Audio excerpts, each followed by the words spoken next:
Manchester United 2, Tottenham Hotspur 2. A game that was looking kind of boring at some point, but towards the end of the game, the game lit up and it was a very, very exciting ending to the game. We saw Benjamin Sesko, pick up an injury after missing a chance where he could have given Manchester United the lead. Then after that injury, he left the pitch. Manchester United did not have any other sub, and that gave, Tottenham the impetus to push. And they pushed and they finally got 2-1, right, off Richarlison. Only for us to think that, Tottenham has won this game and Manchester United, has lost the game. The league strikes and scores in the final minute of the game, giving Manchester United a draw, making Manchester United go 5 games unbeaten for the first time in the Premier League under Ruben Amorim. So that's a sign of progress. That's a sign that, something is happening. Something is changing. Manchester United is improving, right? And football fans, you guys need to understand something. Football is a dynamic game, right? If something is not working, people will call it out.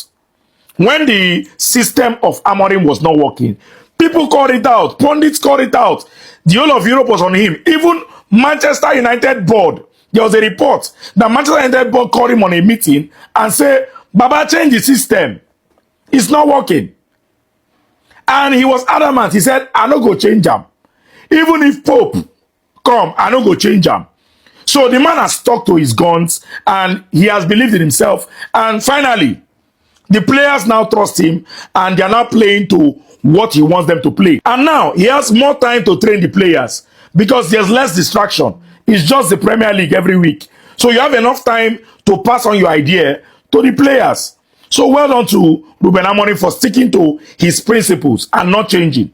Because finally we are beginning to see some sparks.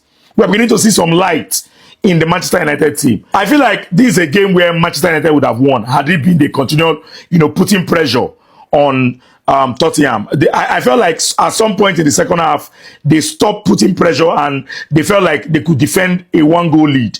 And that was a very, very big mistake. Plus, Amorim making too many subs, changing the dynamic of the game too much. And it cost him because at the end of the day, Sesko went out injured and there was no other substitution to make.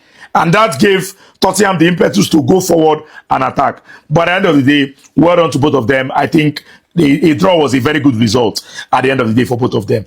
Manchester United had 2 shots on target, and those 2 shots were the goals. Lamens made some very, very good saves, 2 very good saves in this game that could have given Tottenham, early goals. But at the end of the day, it worked out well for both of them.